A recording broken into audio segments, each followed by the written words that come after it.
Hello दोस्तों। आज हम एक बहुत ही प्यारी और दिलचस्प कहानी सुनने वाले हैं जिसे शायद ही आपने सुनी होगी। कहानी है अनूप और श्वेताश्विनी अश्व की। बहुत पुराने समय की बात है। किसी गांव में एक गरीब विधवा रहती थी। एक पुत्र के अतिरिक्त संसार में उसका दूसरा कोई नहीं था। समय पाकर जब विधवा का पुत्र सयाना हुआ तो अपनी गरीबी से उबकर कमाने के लिए परदेश जाने का विचार उसके मन में प्रतिदिन उठने लगा। अपने इकलौते बेटे के वियोग की कल्पना से बुढ़िया का मन अधीर हो जाता, किंतु लड़का बारंबार यही कहता, माँ, गरीबी का जीवन भी कोई जीवन है।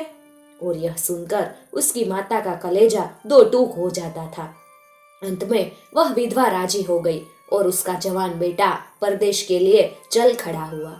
कई दिन चलते चलते वह जवान एक वीरान जंगल में पहुंचा। वहां उसे सारे दिन किसी आदमी के दर्शन न हुए। दिन बीत जाने पर जब संध्या हो गई और रात तेजी से आने की तैयारी करने लगी, उस समय साफ सुथरे वस्त्र पहने एक आदमी उसे दिखाई दिया। पास पहुंचने पर उसने पूछा, कहो जवान, इधर कहाँ जा रहे हो? जवान ने उत्तर दिया, रोजी रोजगार की खोज में घर से निकला हूँ बाबा। नौकरी तो मेरे यहाँ भी खाली है, चाहो तो मेरे साथ चलो, उस भले आदमी ने कहा।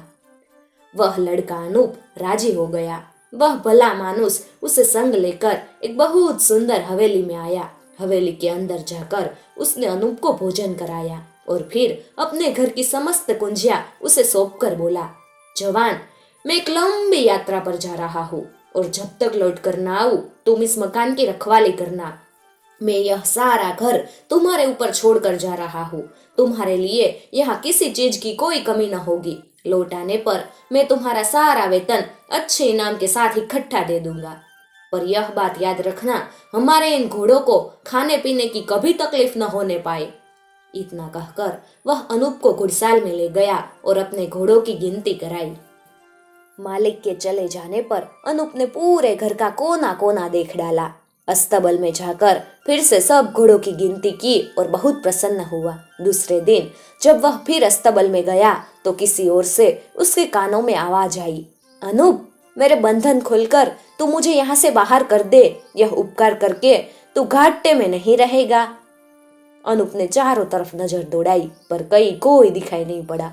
दूसरे दिन उसे फिर उसी आवाज में शब्द सुनाई पड़े, सफेद घोड़ी के पास जा अनूप, सफेद घोड़ी के पास जा, वही तो बोल रही है। जब अनूप उस घोड़ी के पास गया पर उसे बाहर निकाल देने के लिए वह राजी न हुआ। घोड़ी ने उससे कहा, कोई बर्तन ले आ और मैं जब उसे भर दूं तो तू अपने हाथ और सिर उसमें धो डाल। सफेद घोड़ी की शक्तियों की परीक्षा लेने के लिए अनूप एक कठोता ले आया और घोड़ी ने जैसा कहा था वैसा ही उसने किया। सिर और हाथ धोते ही अनूप के आश्चर्य की सीमा न रही। उसके हाथ और सिर सोने की कांति से भी अधिक दीप्त हो उठे। अपने अंगों के इस प्रकार के परिवर्तन के कारण उसे बड़ी उलझने हुई और उसने श्वेत अश्विनी से कहा, मुझे इतने चमकीले हाथ नहीं चाहिए। हाँ, सिर का चमकीलापन तो कपड़े से ढांप कर वह छिपा जा सकता है। यह सुनकर सफेद घोड़ी ने कहा कि उसी बर्तन में फिर से हाथ धो डालने पर वे पहले जैसे हो जाएंगे। अनूप ने अपने हाथ उसी कठौते में फिर धोए और वे ठीक वैसे ही हो गए जैसे पहले थे। दिन, महीना, साल जाते जाते और जाते बहुत सारा समय बीत गया। फिर एक दिन सफेद घोड़ी ने पूछा, अनूप, क्या तू बता सकता है कि मालिक को गए कितने दिन हो गए? मुझे ठीक तो मालूम नहीं, अनूप ने आगे कहा। शायद 6 महीने हुए हो या शायद 1 वर्ष ही हो ही गया हो। नहीं अनूप, पूरे 6 वर्ष समाप्त हो चुके हैं। अब अगर मालिक 1 वर्ष और न आया और 7 वर्ष पूरे हो गए तो तुम भी उसके जादू में फंसकर हम लोगों की ही तरह एक अश्व बन जाओगे। हमारा मालिक असाधारण जादूगर है, जादूगर। घोड़ी की बात सुनते ही अनूप के पैर के नीचे की धरती खिसक गई। अब वह श्वेताश्विनी को मुक्त करने के लिए राजी हो गया। फिर तो एक दिन वह उसकी पीठ पर बैठकर वहां से भाग खड़ा हुआ। कुछ घंटे के बाद घोड़ी ने अनूप से पूछा कि पीछे कुछ दिखाई तो नहीं दे रहा था? अनूप ने मुड़कर पीछे की तरफ देखा तो थोड़ी दूर पर एक बड़ा भयानक दानव उनकी ही तरह मुंह खोले तेजी से चला आ रहा था। अनूप बहुत डरा, परंतु घोड़ी ने उसे निर्भय और निश्चित रहने के लिए कहा। फिर श्वेताश्विनी ने जमीन पर जोर जोर से टाप मारकर कहा, धरती माता, धरती माता, हमारे और जादूगर के बीच एक घना कोहरा फैला दो। घोड़ी के ऐसा कहते ही पीछे अंधेरी रात के समान कोहरा छा गया। तब तो अनूप और श्वेताश्विनी दोनों निश्चित होकर तेजी से अपने मार्ग पर आगे सर हुए। कई घंटे बाद श्वेताश्विनी ने अनूप से फिर पीछे मुड़कर देखने के लिए कहा। अनूप ने पीछे मुड़कर देखा तो एक विशालकाय दानव को आग फेंकते अपने ही तरफ आते और सपाटे से आते हुए देखा। वह इस बार खूब डरा और समझने लगा कि अब दोनों जल भूनकर स्वाहा हो ही जाएंगे, किंतु श्वेताश्विनी ने उसे ढाढ़स बंधाया और फिर टाप जमीन पर 2-3 बार मारकर कहा, धरती माता, धरती माता, अग्नि दानव और हमारे बीच बादलों से घनघोर वर्षा शुरू कर दो। घोड़ी का इतना कहना था कि दानव पर आसमान से खोले और पानी की घनघोर वर्षा होने लगी और वे दोनों ही निश्चित होकर आगे बढ़े। बीच बीच में अनूप पीछे मुड़कर देख लिया करता था। कई घंटे की यात्रा के बाद अनूप ने जो पीछे मुड़कर देखा तो वह फिर डर कर कांपने लगा। घोड़ी के पूछने पर उसने बतलाया कि दानव बिल्कुल निकट आ पहुंचा है और इस बार उससे बचना कठिन जान पड़ता है।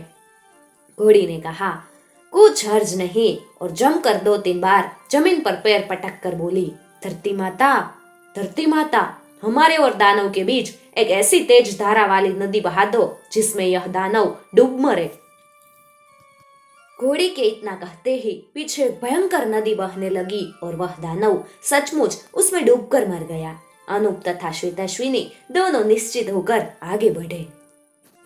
कई घंटे चलने के बाद जिस समय वे एक अद्भुत और सुरम्य बगीचे में पहुंचे तो श्वेताश्विनी ने अनूप से अपनी पीठ कर उतरकर आराम करने के लिए कहा।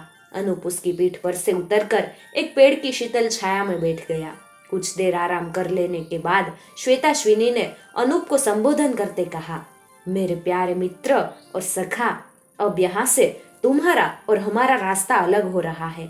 सामने वाली पहाड़ी पार करके सीधे मार्ग से जाना, पर तुम एक बड़े सुंदर नगर में वहां पहुंच जाओगे। वहां तुम्हें ईमानदारी और बहादुरी के साथ निस्वार्थ भाव से महान कार्य करते रहना है। साथ ही साथ इतने महान कार्य करने पर भी बराबर कष्ट, अपशय और अपमान को ही पुरस्कार मिलेगा, किंतु अंत में तुम्हें अतिशय सम्मान और श्रद्धा सहित सब लोग उस नगर का राजा बनाएंगे। और श्वेताश्विनी ने उसे पास बुलाकर कुछ कान में कहा। श्वेताश्विनी ने अनूप को क्या कहा होगा और साथ ही कैसे होगा अनूप का आगे का सफर, यह जानने के लिए आपको कहानी के दूसरे भाग का इंतजार करना पड़ेगा। दोस्तों, अगर आपको हमारी ये कहानी अच्छी लगी हो तो हमारे चैनल को जरूर सब्सक्राइब कर लीजिएगा ताकि आने वाले नए वीडियोस के नोटिफिकेशन सबसे पहले आपको मिल सके।